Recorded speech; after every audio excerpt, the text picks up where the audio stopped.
Congress Party and in their Congress Working Committee. And this is only a small kind of measure of what he is and his achievements. He's been involved in some of the biggest cases in our country, from Tata versus Mystery to Sabarimala. And in conversation with him is Sweta Bansal, and another kind of extraordinary, interesting woman who has had a very extraordinary and unusual career. She began as a brilliant young lawyer at Amarchand Mangaldas, and then made the very unusual decision of becoming a bureaucrat. And today she works as a additional private secretary. Oh, that's over. But she is with the Foreign Service as a bureaucrat. So I'm going to ask Shweta and Dr. Singhvi to join us. They're going to be talking about this book. It's going to be a fascinating conversation. And as they come up on stage, may I please ask you to check that your phones are on silent. This is going to be a stimulating, wonderful conversation. We don't want any interruptions. Dr. Singhvi, Shweta, if you could come and join us.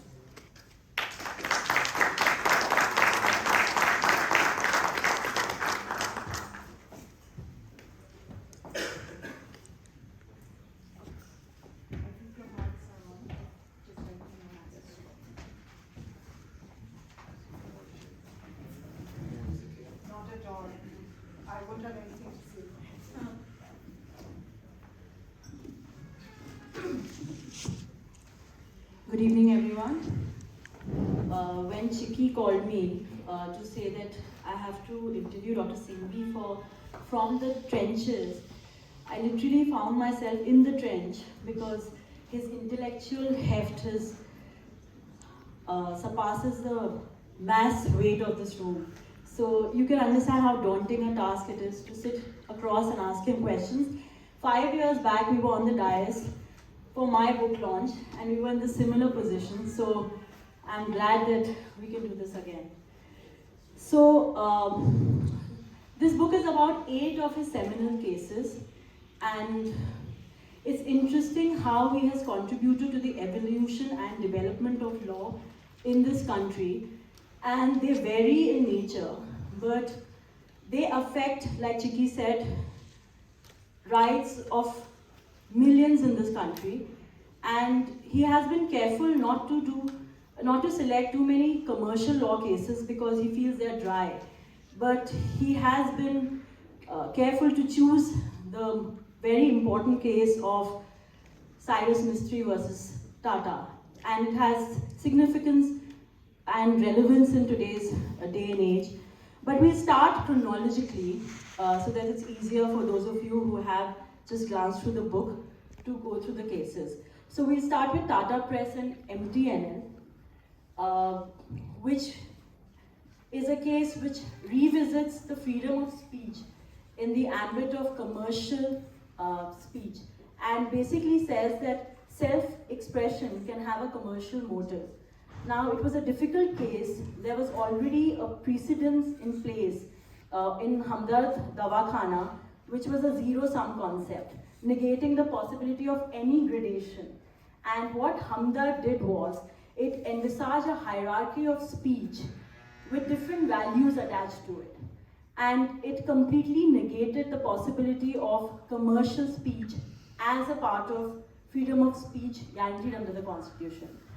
So, I would like to ask the first question and begin by saying that both Hamdard and Tata are in undeniable conflict, and the cases demonstrate a soft legal paternalism at work.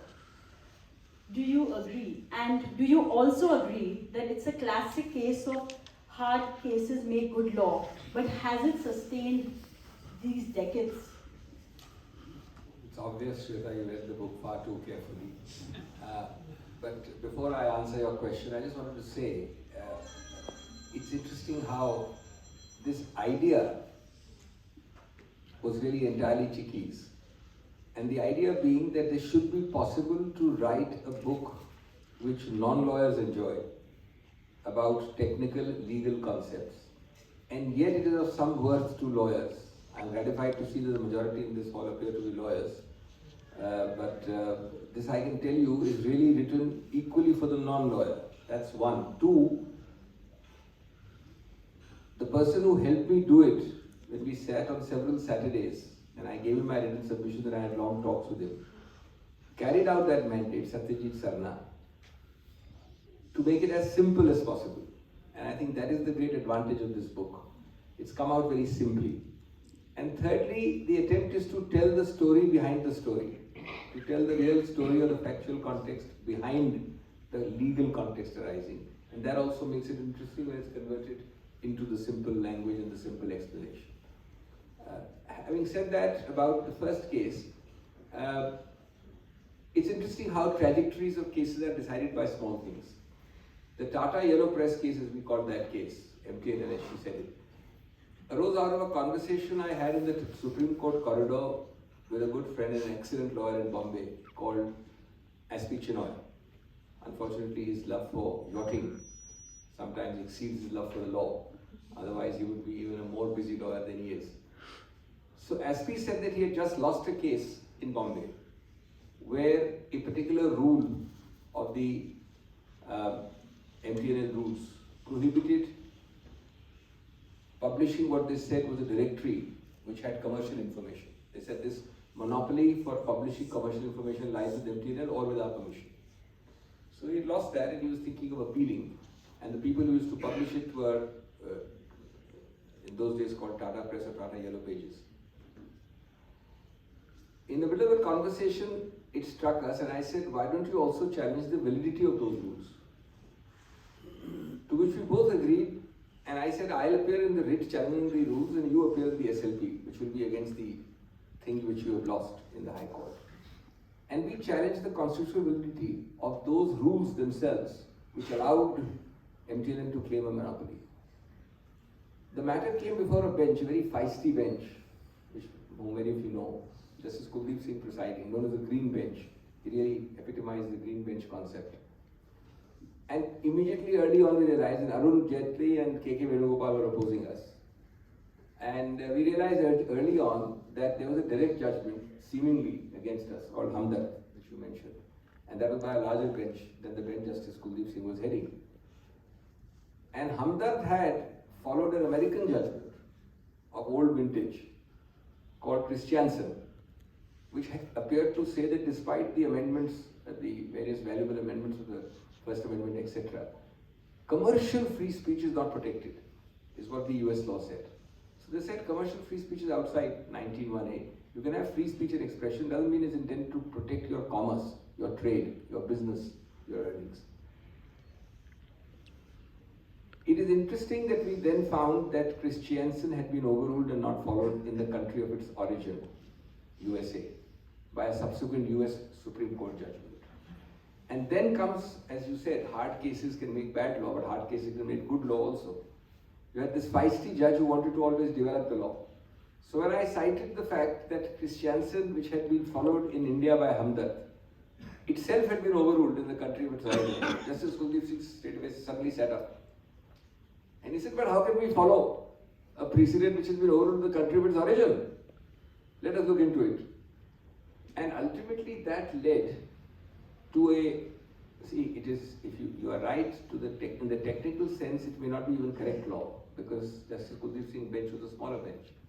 But she creatively interpreted Hamdard to come to the conclusion that if free speech is protected, there is no reason why commercial free speech, which is a species of free speech, should be excluded.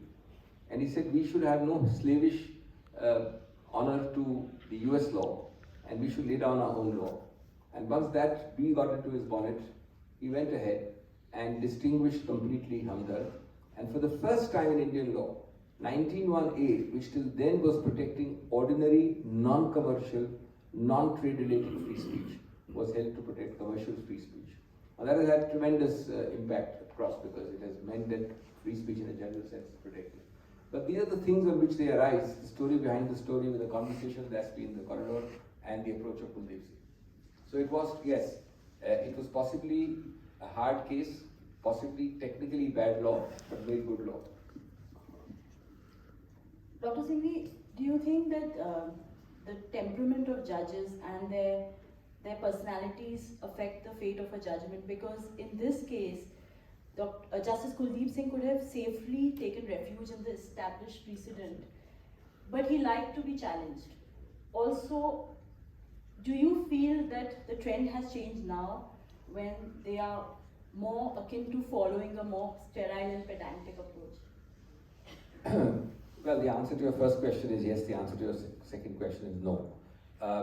Yes, the temperament, the philosophy, the makeup, the mental makeup of a judge is extremely important. It is contemporaneously in the last 20 years far, far more important than it was earlier. And in the preceding 20 years, it has been far more important than the 20 years prior to that. So clearly, but equally, an intelligent judge realizes that his view is not the chancellor's foot. An intelligent judge doesn't think that I am the boss, therefore I can make law as I go along, because he knows that that kind of feisty approach doesn't last. So the correct approach, which a mature judge, is very much like riding an unruly horse. Law can be a very unruly horse. It depends on the dexterity of the rider. And if the rider is dexterous, he knows he's laying down something which will last long. So you have to do it maturely, in a restrained manner, and incrementally. You don't take leaps, you take small little hops or small little steps. And those steps are permissible as creative interpretation. So for example, an interpretation as the one we just discussed is a fully permissible approach. And you must of course have it in your mind that it needs to develop the law. Judges, today I would say more so, would like to be known as somebody who laid down a new line of law. So every judge wants to be a pathfinder.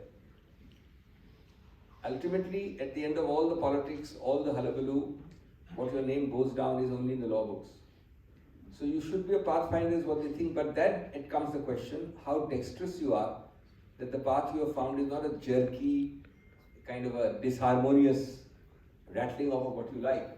It is not your ipse dixit just because you are the boss, therefore you can say what you like.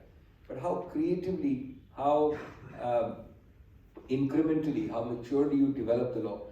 That's the part of the scale. This judgment has a far-reaching implication that first time the advertisements were elevated to a status of a fundamental right. And Dr. Singhvi made a very interesting argument here. He said this right to say also includes the right to receive information. I'd like him to elucidate that. That was a major part of our argument in that case, that you are not only inhibiting the right to express in what you call commercial free speech, and therefore less amenable to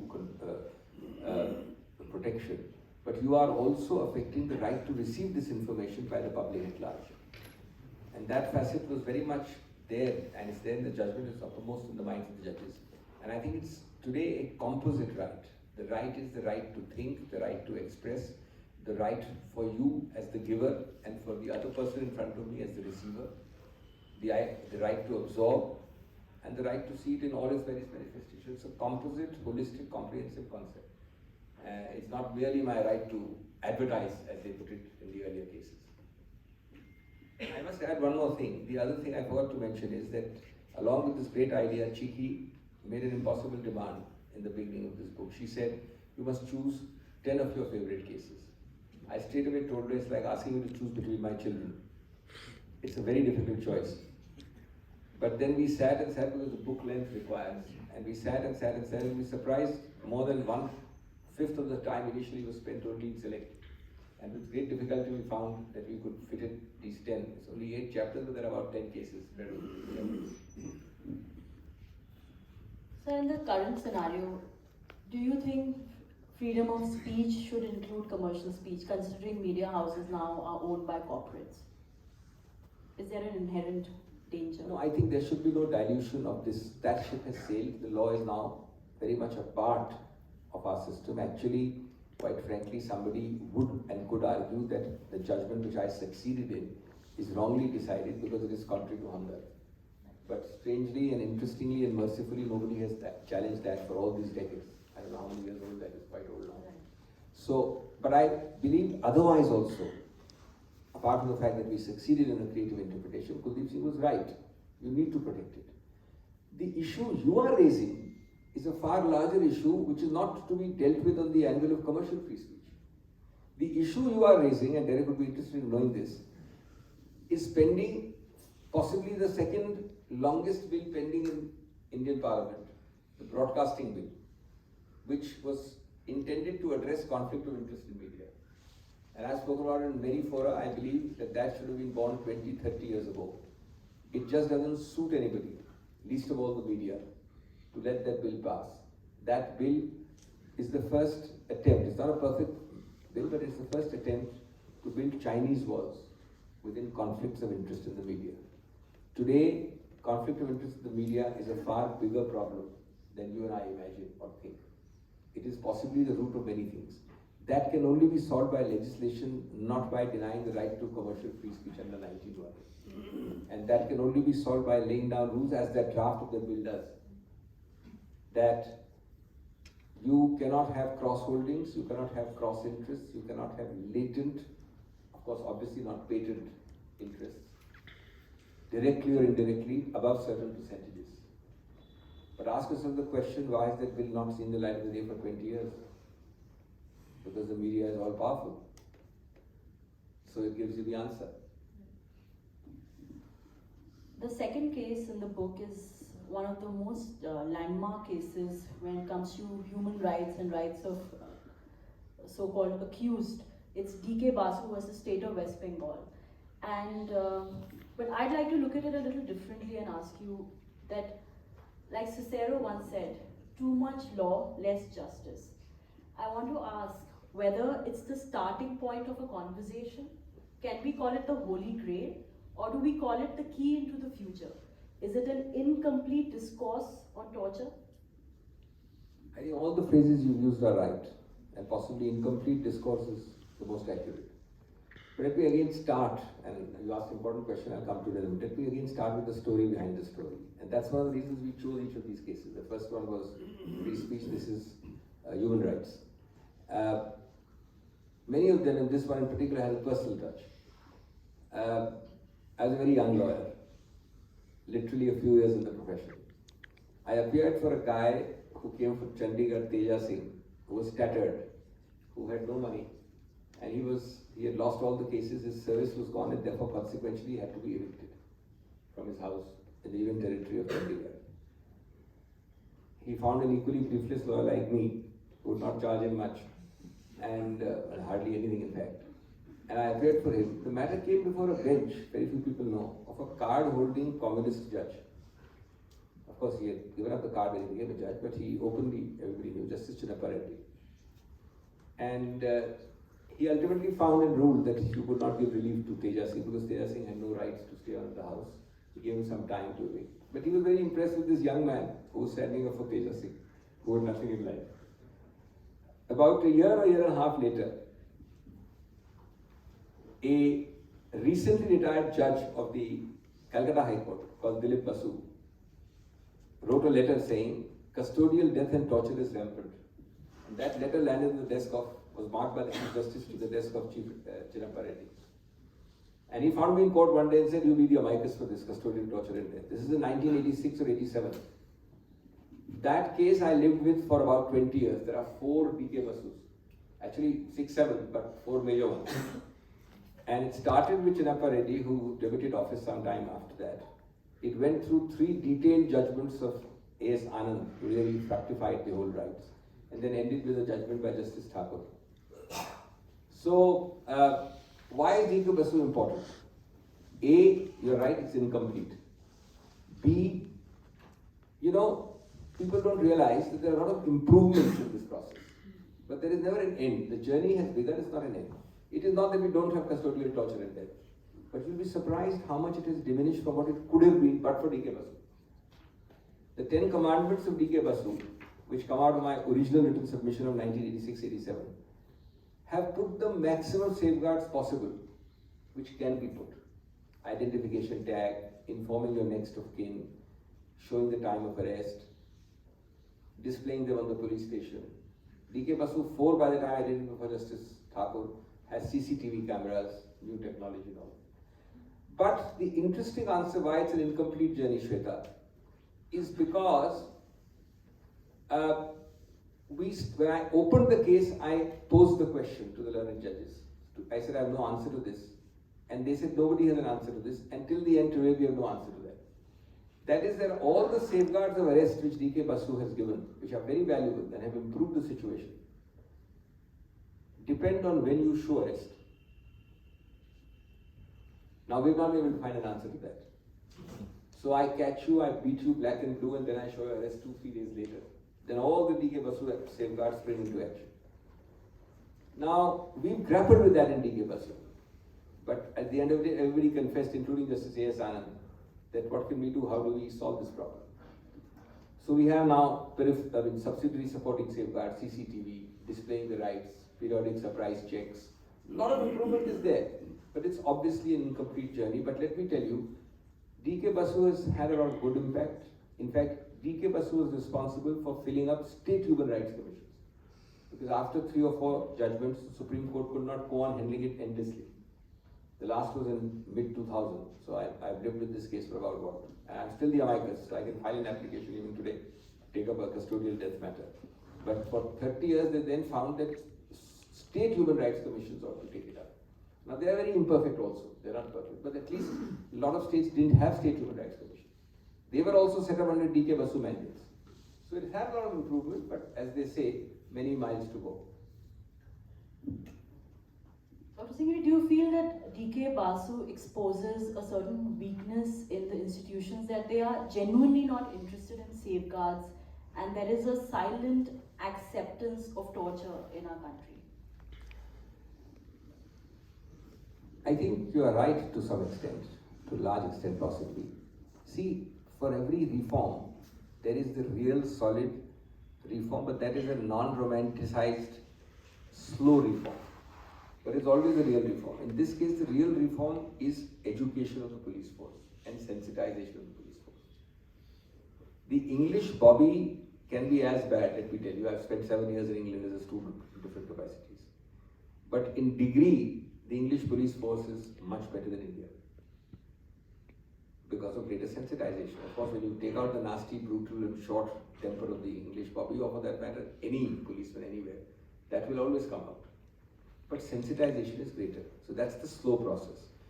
Things like D.K. Basu are external, faster processes to control small things. But the real answer only is when you sensitize to a degree, and a lot of our police officers are now, of course, much more sensitized to various things than they were before, then only these things will improve. There is, of course, the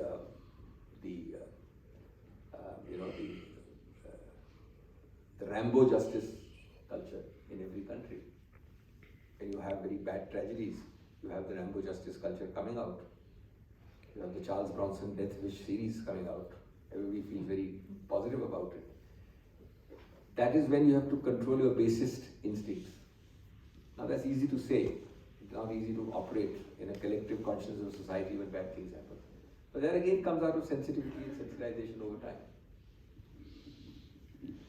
The Directive Principles of State Policy, Article 51, talks about developing a scientific temper. I just want to know, how do you see the future in terms of D.K. Basu and custodial violence? Do you see, in light of the fact that D.K. Basu is a precedent because it applies to every possible legislation that has come into being now, like the PMLA, the Companies Act, but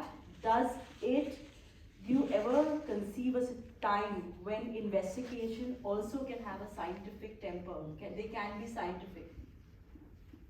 Well, investigations are becoming increasingly scientific, but I think if you link it to the context of D.K. Basu, there is a crucial missing link which I would like to see for the future, because I'd like to be as concrete as possible. Of course, everything matters, you must improve the whole system, but that's too general an answer. The crucial thing missing, and I don't know quite how to do it, is to start getting 2 things done which are statistically, this is also part of D.K. Basu, it's part of my submissions, statistically very low. 1, departmental action against errant police officers. That is one thing which scares them. 2nd is criminal prosecution of errant police officers. The 2nd is ridiculously low. The percentages are in many states in cases, out of the cases reported, 0.5, 0.75, 1%, these kind of things. The departmental action is more, but leading to actual removal, very little. I think when these two things happen, in the next phase, that would be the biggest victory of DK Basu in the future. The rest, of course, is general education, sensitization, all that.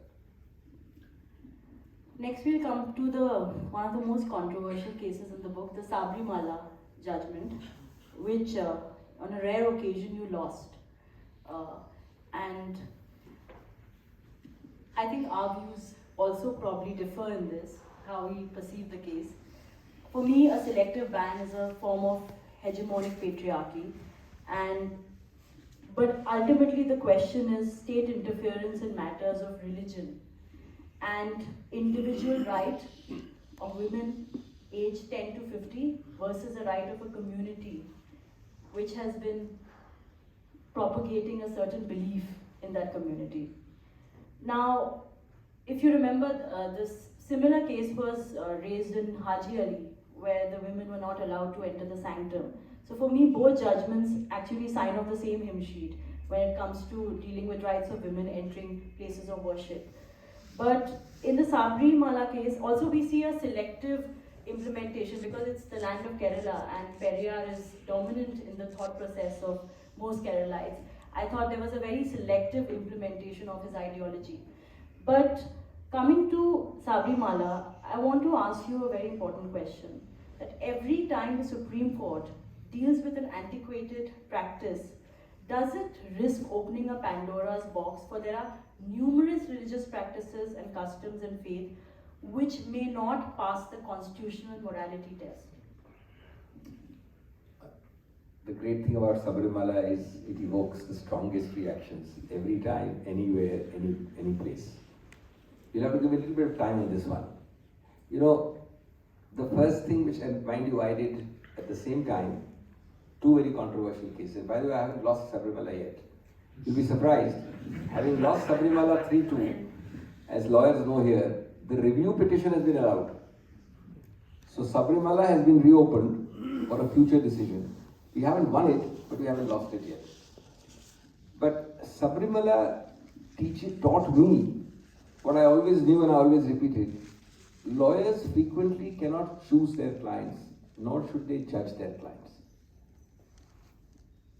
Number two, you'll be surprised that law functions on grey areas.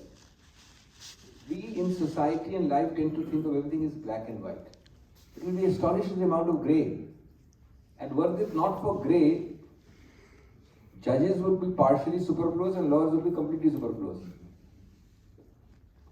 Third, you need people to espouse what are seemingly unpopular causes. Ram and I are very good friends.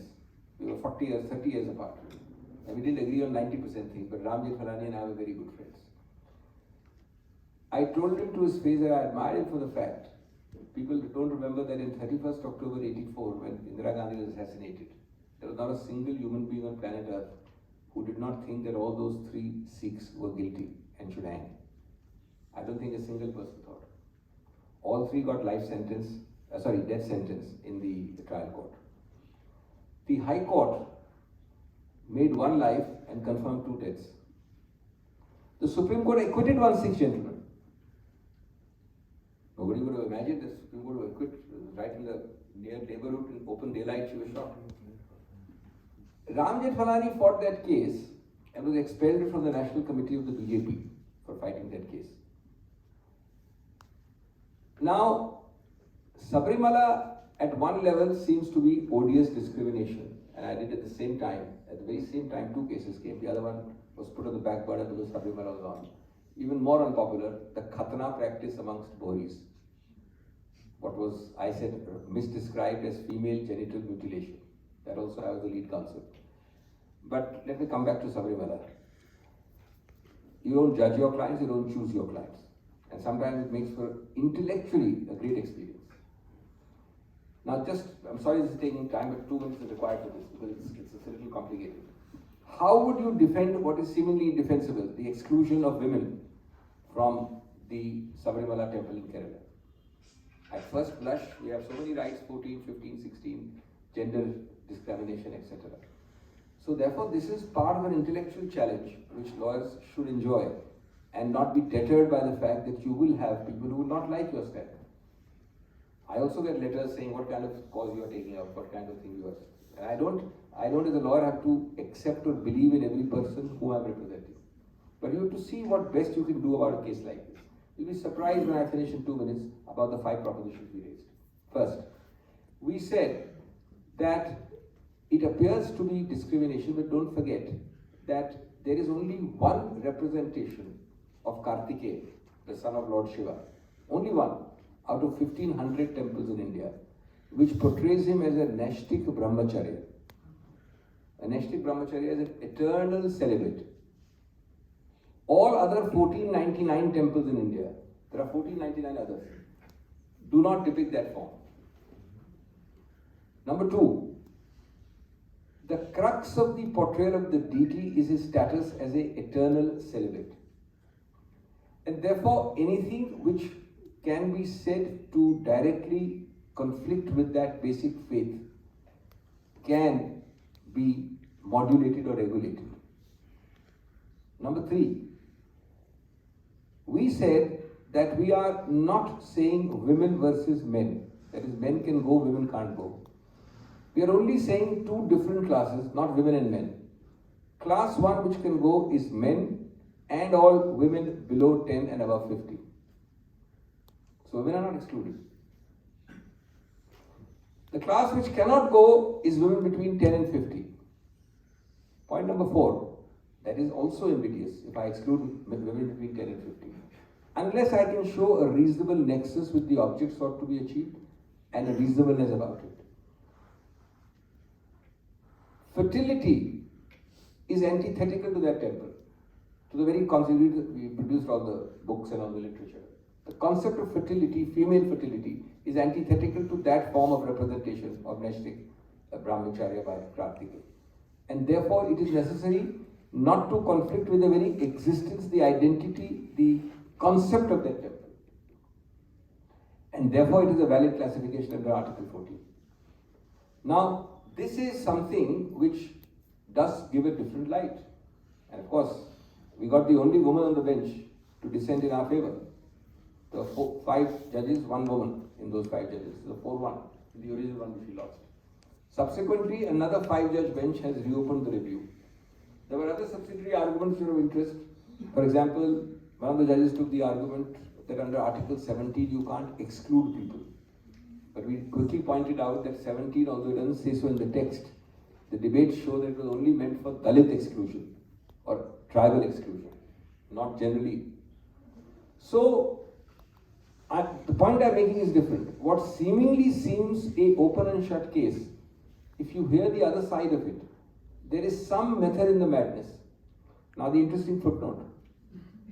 The petitioners in that were 3 women who said we want to go and pray only in that temple.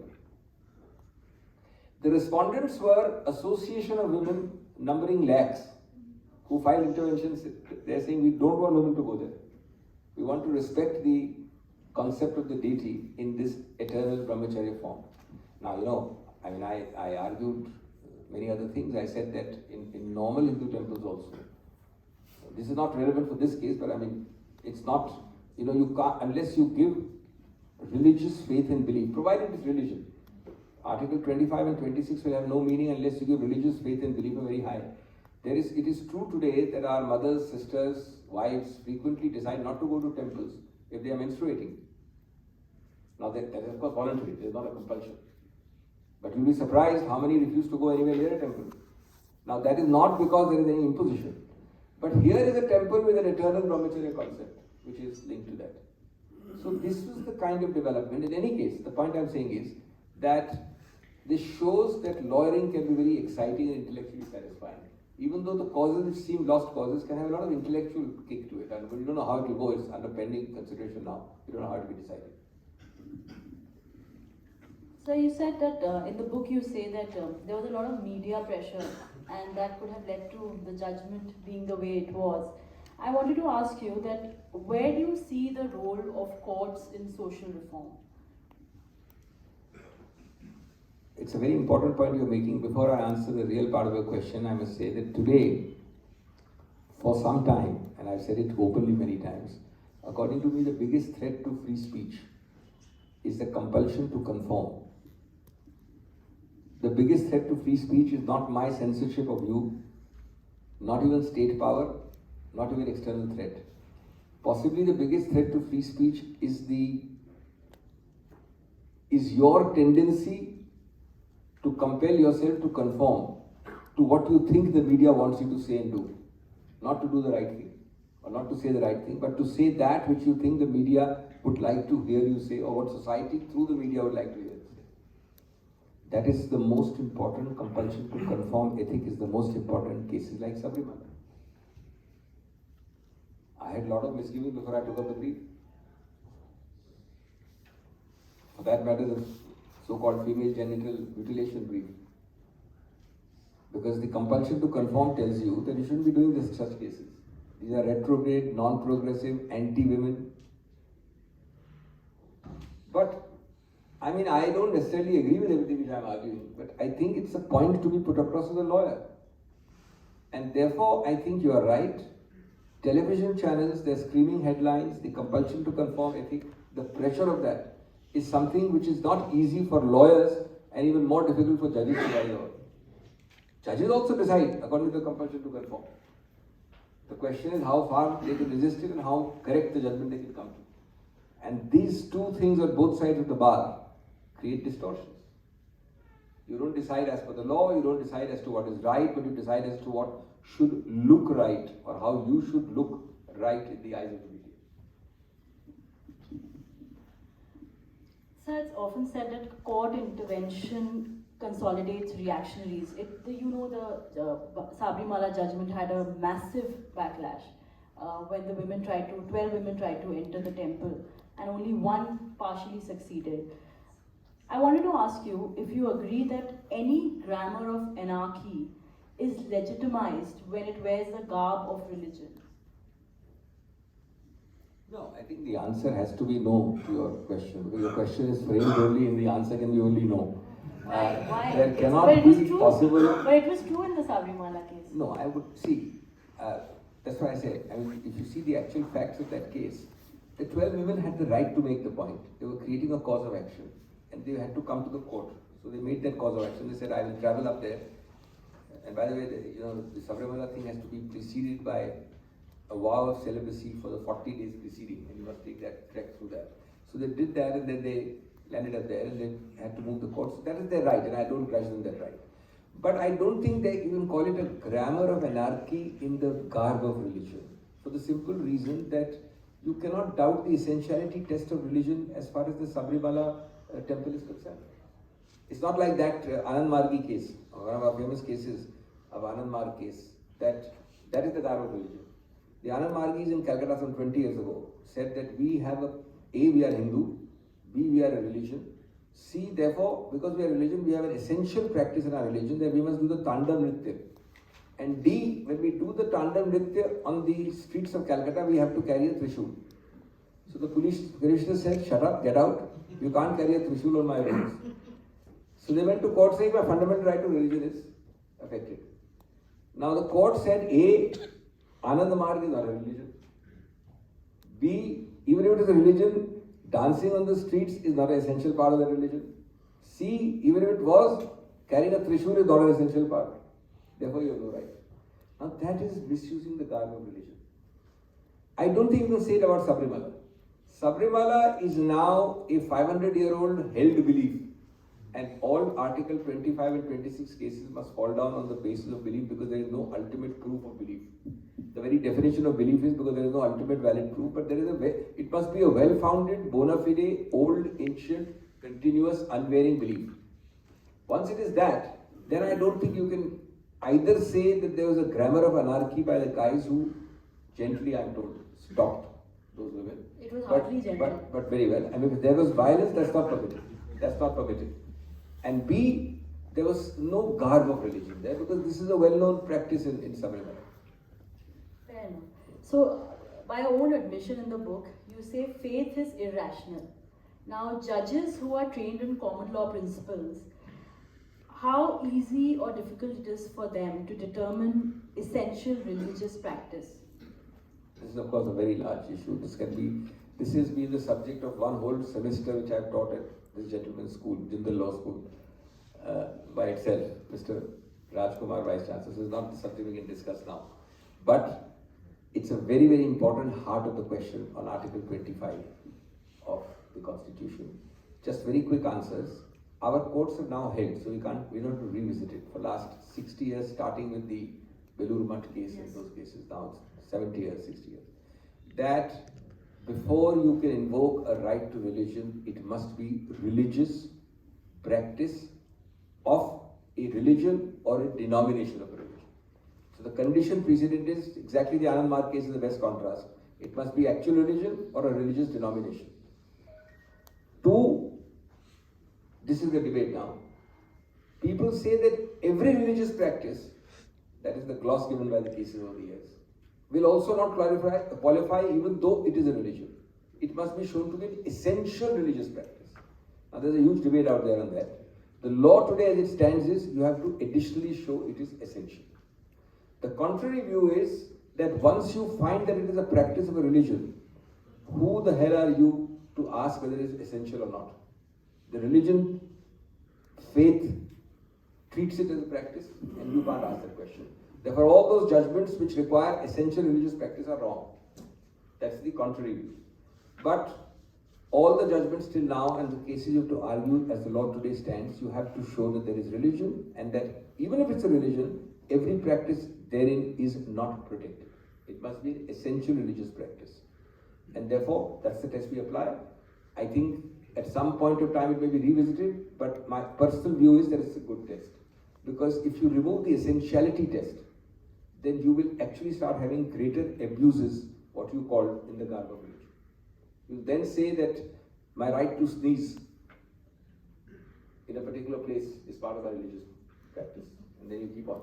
Those things have to be controlled. So essentiality is a reasonable anchor and it should be preserved. And that's the law today in 70 years of at least 5 constitutional benches. So, I was trying to read the dissenting opinions and the other opinions on Sabarimala, the criticism, and I found a very interesting perspective. Someone said that, do you think Sabarimala can pave the way for the Uniform Civil Code? Are we ready for that social metamorphosity? No, I think that's a bit of a leap of the imagination. The two need not be connected. I mean, the Uniform Civil Code can be independently a valid point or a debatable point or should be only by consensus, should be imposed, all those. But I don't think you can link it to the Sabarimala in that direct way. Yes, I mean, you can say that a Uniform Civil Code, by the way, Shweta, should not be mistaken as a legislative imposition doing away with individual religious practices which may seem to you eccentric. So you can assume you have a religion with an essential. The fire temple is essential. The fire temple practice might be considered weird and eccentric by so many people. That you leave the body to be taken by eagles. But it's a Parsi essential practice. Now, I don't think the Uniform Civil Code is supposed to suppress those things. So I think there are two different fields. The Uniform Civil Code is a very much bigger idea. Of course, it has become highly political. So I think in the Uniform Civil Code, which is not the topic of discussion today, my own view is that somebody should tell us how they will do it so easily. Instead of just talking about it in the political state. It's not so easy to do it. But if you can collect a consensus on 20 principles of 5 religions, then by all means you can at least take those 20 principles provided you have a consensus. Moving to the next case, Naveen Jindal versus Union of India. The flag, as you know, is the most secular symbol we have in the country, and this is the first time the case examined whether flying a flag was part of the fundamental right. And interestingly, Dr. Singhvi argues this case on not the plank of patriotism, but on the plank of freedom of speech, and that's where he actually led victory for Naveen Jindal. And I'd like him to expand on that argument, the difference in that. Yes, I was a much younger lawyer then, years and decades ago, this judgment. And very, very interesting. Its particular resonance with our 75th years of independence and the flag flying you see. You'll be astonished that prior to this judgment, I could technically fly the Pakistani flag in India, but not the Indian flag. Prior to this judgment, technically, I could fly the Indian flag everywhere on planet Earth except India. I could fly it in Hungary, Budapest, technically even in Pakistan, but not in India. Point one. In fact, this opening of the case, the exact thing which I just said, struck Justice Khare with shock when he was presiding on the bench. And that is what I think led to the entire judgment. It always needs eccentric. History and law progresses on the backs of eccentrics, always. Naveen Jindal decided, he's an energetic chap. We have a very senior Jindal representative here in the law school. He has three major interests in life: public life, industry and making money, and now education, fourth one, and playing polo. So in those days, prior to education, he decided to fly the flag on his Bhopal factory. So the commissioner of the local area came in and said, I'll file a prosecution to take it down right now. He said, no, I won't take it down. So they filed a criminal prosecution against him. He filed a matter in the Delhi High Court, and Mr. Shanti Bhushan successfully argued it before a bench of Justice Wadhwa, who is of course now no more, and they won. But it was on a narrower basis, by saying that the intricacies of the flag code can be changed to allow limited flying of the flag. Matter went to Supreme Court by the Government of India's appeal. For some strange reason, Naveen Jindal decided to choose a young lawyer to argue in the Supreme Court. I didn't know Naveen Jindal at all prior to that. I have joked with Justice Khare after that he carried that case from Court 6 of Supreme Court to Court 1 till he became Chief Justice. It was adjourned some 25 times by the Government of India. Finally, when Khare had become Chief Justice of India, it came before his bench. And it was heard. And we raised it to a completely constitutional level. We started by saying that the right to fly the flag is part of my right of free speech expression, 19(1)(a). Then we took it to the level of Article 21, right to life, liberty. Then citizenship. Then the feeling of nationhood, not necessarily, not what we're talking about nowadays, nationalism and patriotism in that sense, but the larger concept of nationhood. And I was privileged and proud that my written submissions were reduced in toto in the journal section of the SCC. And those written submissions dealt with every aspect. And they were very jurisprudential. And Khare simply, called Raju Ramchandran was the additional Solicitor General who argued for the Government of India. And I told him privately, I said, you don't have your heart in this case, because I'm sure he believed in my case, not his. But ultimately the judgment came, and it established the constitutional right to fly the flag.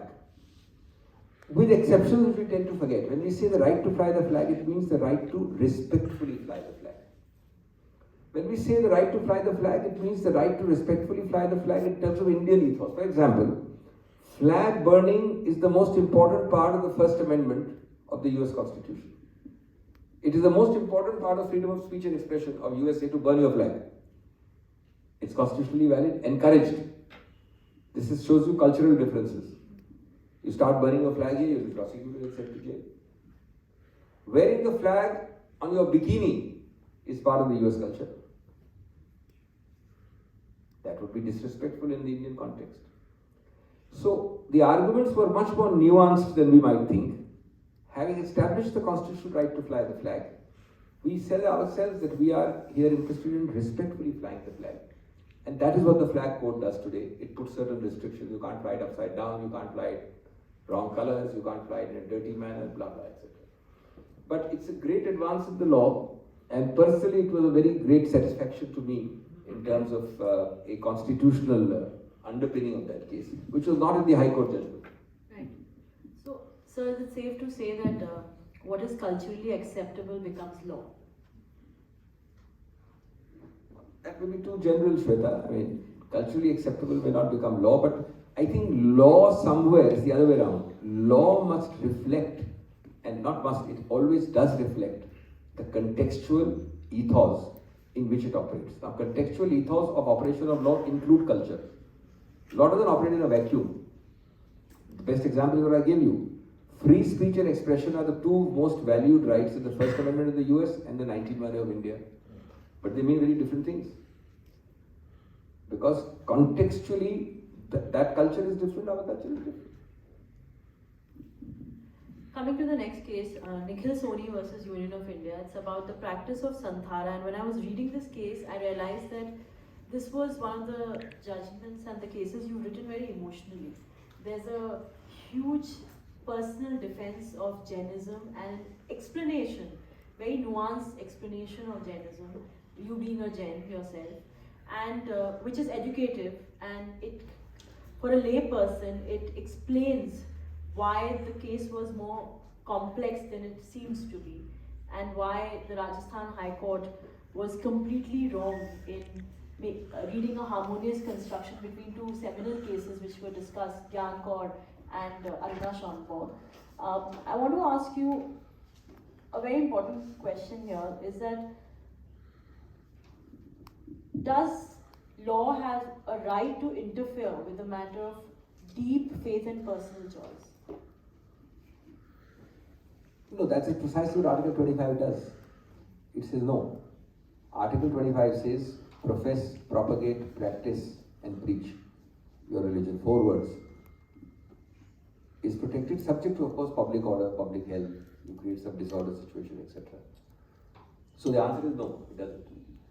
But Santhara, of course, I think part of it is because when I conversed with Satyajit, he, not knowing much about Jainism, has written more about Jainism in one way, perhaps, because he also got very excited about the whole thing when we talked about it.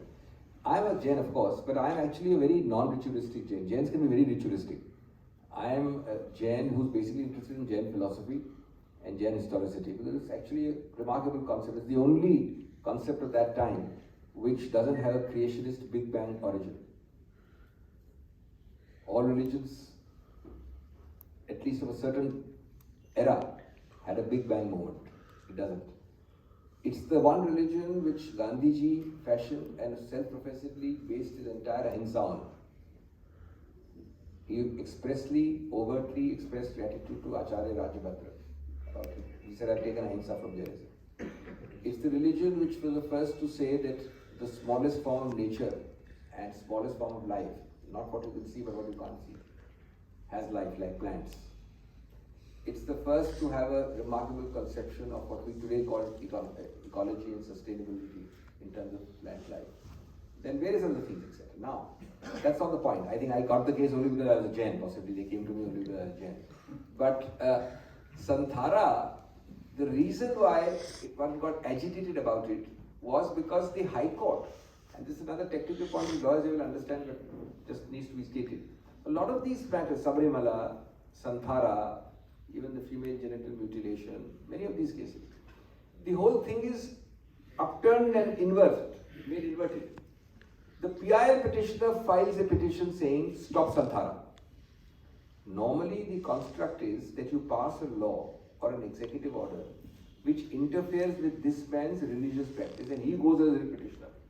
So I pass a law which says he cannot practice Jainism in this way. He goes as a petitioner. These PILs have inverted it because the PIL petitioner, without any person exercising his rights, goes and says, stop this practice. So the chap who would normally be a petitioner becomes a respondent in a PIL. So the adjudicatory matrix is incomplete and narrow. It is actually fullest when the petitioner asserts his constitutional right that my right to practice religion under 25 and 26 is being affected. That doesn't happen in PILs. These are all PIL cases. Number 2, the problem with this PIL Rajasthan High Court was that a very, very poorly written division bench judgment simply said, A, suicide is a crime in 306 and 309. Abetment to suicide can't be a crime and punishable, but abetment to suicide and other attempt to suicide, if you survive the suicide, they are punishable. They said these are the 2 sections, they are crimes. Number 2, if they are crimes, Santhara is equal to suicide. Number 3, therefore, Santhara is a crime, QED. That was the judgment of the High Court. The matter is still pending in the Supreme Court. I appeared here and we got a stay, full detailed stay. But this is a problem when you don't understand the religious practice. It's like saying that, and so tomorrow you can say that fire temple disposal is bestiality or cannibalism or something bad.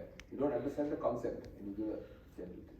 Now, Samthara, therefore, we showed the written submissions, which are very interesting, which I shared before this chapter was drafted, showed that in Karnataka, by the way, most of major Indian states were Jain majority. It is unbelievable that today we are the smallest minority in this country after the Parsis.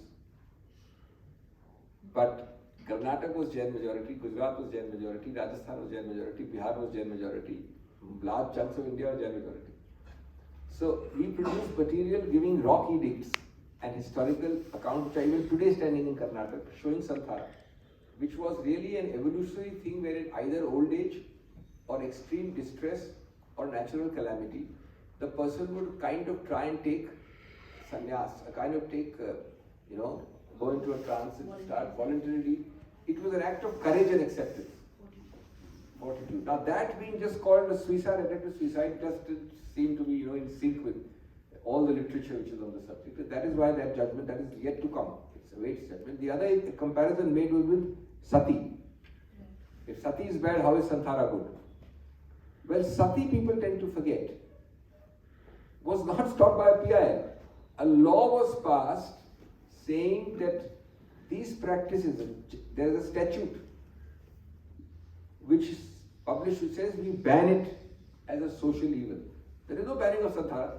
Nobody's banned Santhara. After that was banned, people went to the court saying my fundamental right to do sati is there. This law which you have passed is wrong. And the court said no, the law is valid. That's exactly the problem I said about a PIL being the petitioner versus the actual affected party being a petitioner.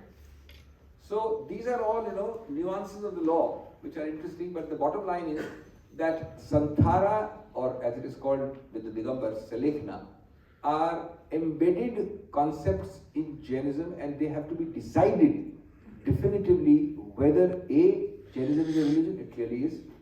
B, is it an essential part of Jainism? If it is, then howsoever you hate it, you can't touch it under 25.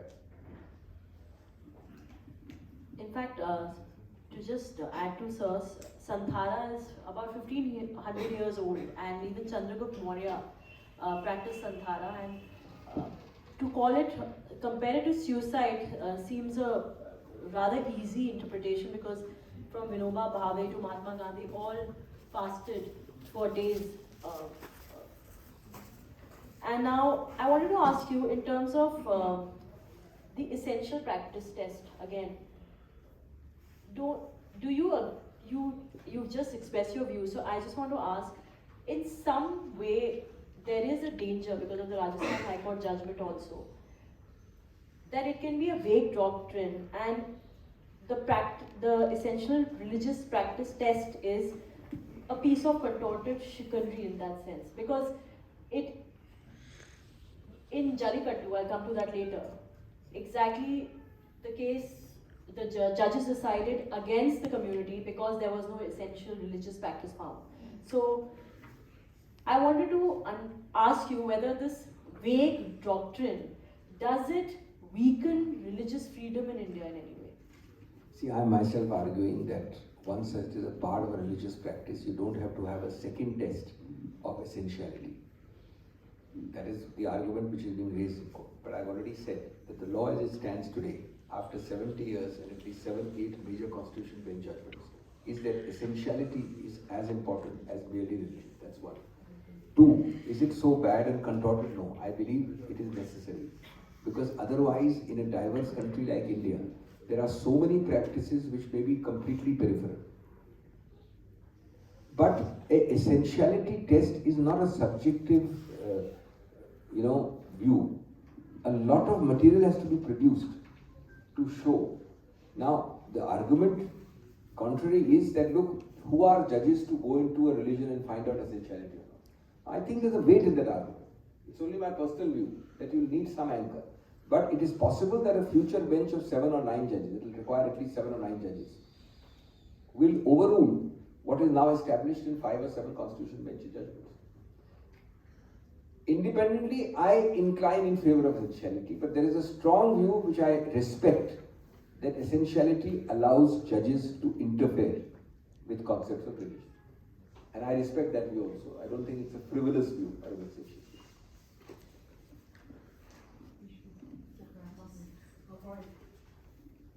So I'll just come to Tata versus Cyrus Mistry. Now,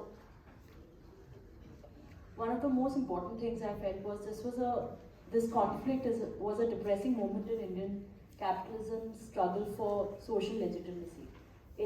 Usually the Indian capitalism is marred with credibility, crisis, and has always been short of icons. And you did a phenomenal job in leading this case, because there were many important issues like minority shareholders. But coming to a larger question, did the Mistry boardroom ouster change the perception of, or dented the perception of Tata because of serious corporate governance gaps? Well, first and foremost, I've lived with this case for almost 2018 to 21, when the Supreme Court decided it intimately. And the overriding sense, which I openly say because I know both the principal actors in this, and even today I regularly appear, not regularly, but appear in many Shakurji Palanji cases also.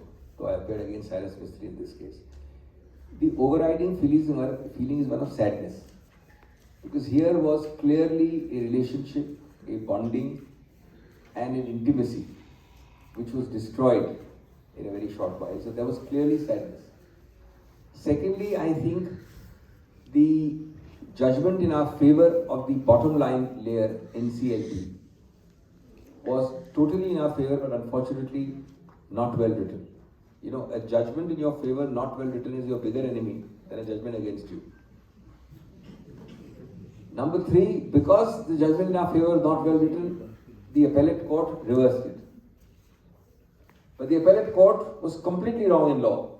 And I will say it not because I succeeded in the case ultimately in the Supreme Court, but because anybody reading it will find that it drives a coach and four through the basic concepts of corporate law. Because the heart of corporate law is corporate democracy, and the heart of any democracy and corporate democracy is majority rule. If you don't like it, you can lump it, but you cannot get injunctions against the majority in corporate boardrooms. That is the heart of this case. The Supreme Court got it right. It's a very well-written judgment, but unfortunately, the personal antagonisms led to a lot of bad blood. After the judgment in 2021, there were successive applications, reviews, bad allegations. I'm sorry to say, even allegations against judges. But luckily, it's all settled down. And there was a definitive order just recently on the last part, that is in 2022, on the last skirmish in Tata Mistry. But I think the judgment settles law, forget the emotion part of it, of corporate boardrooms very clearly, as it should. And I think it approaches a clean break principle, which is the only way to. You can't have two dissonant voices sitting in corporate bedrooms or sleeping in corporate bedrooms together, because you have chaos there and catastrophe. And Tatas, at the end of the day, are truly a salt to steel combination, and they cannot afford to have that. So I think the clean break which the Supreme Court does is the right thing to do. Sir, the imbroglio is perhaps an inflection point to ask the question that should Tata be still run by a Tata, and do you think Mistry's tough love for the company and not and challenging the culture of consensus led to his ouster? Well, first of all, Tata has not been run by Tatas always. There are two non-Tatas running Tatas. One was Mistry himself, one is the current chair. Both are non-Tatas. But you see, ultimately, and I can assure you that there will be lots of non-Tatas running, because I don't think there is any such succession plan. I don't think there are enough Tatas around anyway to run Tatas endlessly. So that is not the problem. I think, see, the boardroom which sacked Cyrus Mistry was, if I remember, 11 people. 9 voted against him, 1 abstained, and the 11th was himself. He was the chairman. Now, how do you justify this? It's exactly what I hear sometimes about politics. He's a very nice guy, all the drawing room Delhi elites like him, but why is he not chief minister? But what happens if 90% MLAs don't want him? So this is a vote. Now, in corporate boardrooms, you can't injunct such votes. So therefore, at the end of the day, you have to smell the coffee and deal with it in the real sense. And why? Then the second question: why does the board not like it? You lose the trust of the board. Now, the boardrooms are not supposed to write judgments like judges that we have lost trust because 1, ABC, 2. You lose trust, you lose trust. You can't judicially review loss of trust. Therefore, that is the way it works. Yeah. Okay, so I guess Jallikattu for another time. But thank you, Dr. Singhvi. Thank you, Chiki. I'll just sum it up like Dr. Singhvi. Point number 1, that he has an uncanny knack of understanding court and anticipating judges' temperament, and he delivers accordingly. Point number 2, he's simply brilliant and he has a quick wit. And point number 3, he's contributed a great deal and participated in the evolution of law in this country, and for that we'll be thankful to him for generations to come. Thank you very much.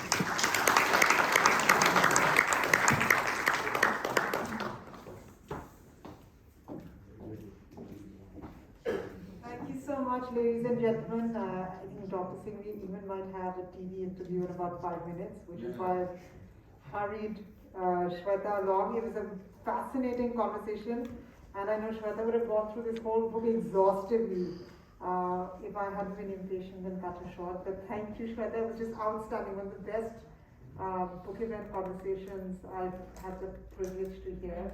And thank you, Dr. Singhvi, for being a fascinating speaker today, and of course writing this extraordinary book. We're very proud to publish you. Thank you very much. Books are on sale. Dr. Singhvi will be happy to sign your copies. Thank you for being here. She has threatened not to give me my royalty unless I sign enough books. You don't need it.